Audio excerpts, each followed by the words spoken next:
തിരുനാമം വാഴ്ത്തപ്പെടുമാറാകട്ടെ. എല്ലാവർക്കും പ്രഭാത വന്ദനങ്ങളെ അറിയിക്കുന്നു.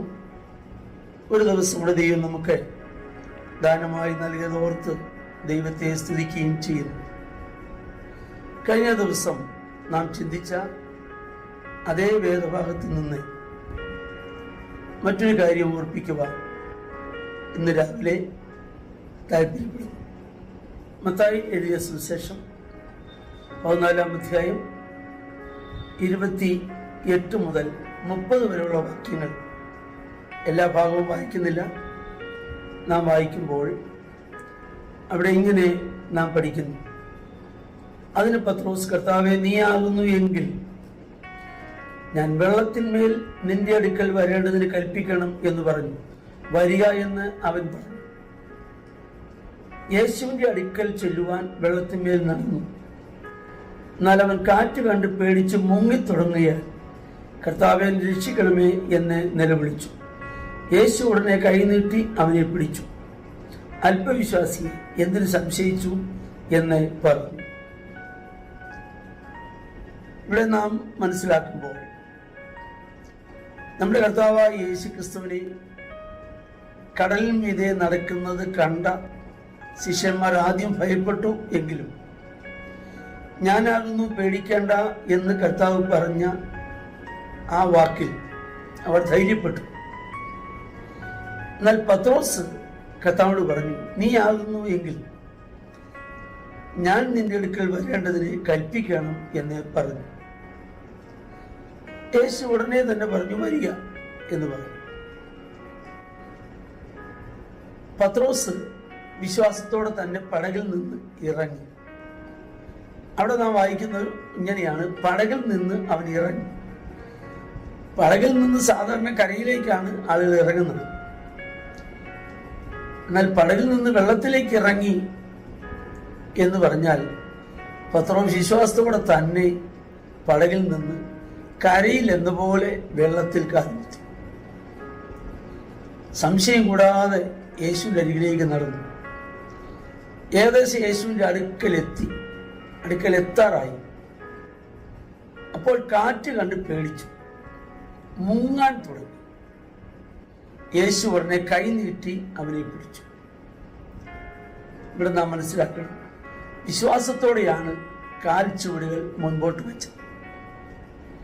എന്നാൽ സംശയത്താൽ എവിടെ കാൽച്ചുവട് വെച്ചുവോ അവിടെ തന്നെ മുങ്ങാൻ തുടങ്ങി. നമുക്കറിയാം, വിശുദ്ധ ബൈബിൾ നാം പഠിക്കുമ്പോൾ നമ്മുടെ വിശ്വാസ ജീവിതത്തെ കപ്പൽ യാത്രയോട് ബന്ധപ്പെടുത്തി പൗലോസ് പറഞ്ഞിട്ടുണ്ട്.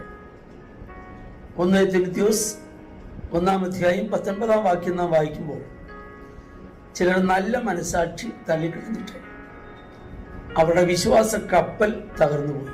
അവിടെ വിശ്വാസ കപ്പൽ എന്ന പദം ഉപയോഗിച്ചിരിക്കുന്നത്. അതിന് കാരണം നല്ല മനസാക്ഷി തള്ളിക്കളഞ്ഞതുകൊണ്ടാണ്. അല്ലെങ്കിൽ അവിടെ വിശ്വാസ കപ്പൽ തകരുകയില്ല.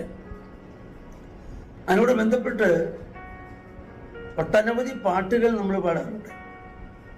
അലകൾ പടകിൽ അടിച്ചെന്നാൽ അല്ലലൊരു അല്പവും ഇല്ല എനിക്കെന്ന് നമ്മൾ പാടി ധൈര്യപ്പെടാറുണ്ട്. മറ്റൊരു പാട്ടുണ്ടല്ലോ: ആഴിയെന്നോർത്തില്ല, ആഴം ആരാഞ്ഞില്ല, അലകൾക്ക് ഞാൻ തെല്ലും ഭയപ്പെട്ടില്ല. അത് ഈ വാക്യത്തെ അടിസ്ഥാനമാക്കി എഴുതിയ പാട്ടുകളാണ്. അപ്പോൾ പത്രോസ് അലയെ തെല്ലും ഭയപ്പെട്ടില്ല. അതുവരെ കാറ്റിനെയും കടലിനെയും കണ്ട് ഭയപ്പെട്ടിരുന്നവർ ഒട്ടും ഭയപ്പെടാതെ തന്നെ കടലിലേക്ക് ഇറങ്ങി. എന്നാൽ അതേ പത്രോസ് സംശയത്താൽ മുങ്ങിത്തു. സംശയിക്കുന്ന വാക്കുകളും സംശയിപ്പിക്കുന്ന സാഹചര്യങ്ങളും ജീവിതത്തിൽ ഉണ്ടാകും. അവിടെ നാം ക്ഷീണിച്ചു പോകരുത്. നമ്മുടെ കർത്താവായ യേശു ക്രിസ്തു പിശാചിനായി പരീക്ഷിക്കപ്പെടുമ്പോൾ പിശാചി പറയുന്ന ഒരു വാക്ക് ഇങ്ങനെയാണ്: നീ ദൈവപുത്രനെങ്കിൽ ഈ കല്ലപ്പമായി തീരാൻ കൽപ്പിക്കാം. അവിടെ എങ്കിൽ എന്ന പദം സംശയിപ്പിക്കുന്നതാണ്. ഇതുപോലെ തന്നെ യേശു ക്രൂശിൽ കിടക്കുമ്പോഴും അവരലറി വിളിച്ചു പറഞ്ഞു, നീ ദൈവത്തിനെങ്കിൽ ക്രൂശിൽ നിറങ്ങി വാ. അപ്പോൾ ഇവിടെയൊക്കെ സംശയിപ്പിക്കുന്ന വാക്കുകളാണ്. എന്നാൽ ഞാൻ ദൈവപുത്രനാണെങ്കിൽ ഇപ്പോൾ ഞാൻ തെളിയിക്കാമെന്ന് പറഞ്ഞ് കർത്താവ് ഇറങ്ങി വരുന്നില്ല. നമ്മുടെ ജീവിതത്തിൽ സംശയിപ്പിക്കുന്ന വാക്കുകളും സാഹചര്യങ്ങളും ജീവിതത്തിൽ നേരിടാം. അത് ചുറ്റുപാടിൽ നിന്നുണ്ടാകാം, മറ്റുള്ളവരിൽ നിന്നുണ്ടാകാം. എന്നാൽ വിശ്വാസത്തിൽ സംശയിച്ചു പോകരുത്. വിശ്വാസത്തിൽ ഉറച്ചു നിൽക്കുക. ദൈവം നമ്മെ സഹായിക്കട്ടെ. അതിനായി നമുക്ക് ഒരുങ്ങുകയും ചെയ്യാം, പ്രാർത്ഥിക്കാം. ഞങ്ങളുടെ കർത്താവേ, സ്വർഗീയ നല്ല പിതാവേ, വചനങ്ങൾക്കായി കർത്താവ് സ്തോത്രം ചെയ്യുന്നു. ഞങ്ങൾ ആ വിശ്വാസത്തിൽ മുങ്ങിപ്പോകാൻ ഇടവരാതെ കൊണ്ട് കൈക്ക് പിടിച്ച് ഞങ്ങളെ നടത്തുന്ന ദൈവമാകിയാൽ സ്തോത്രം. എല്ലാവരെയും അങ്ങയുടെ നാമത്തിൽ അനുഗ്രഹിക്കുന്നു, യേശുവിൻ നാമത്തിൽ തന്നെ.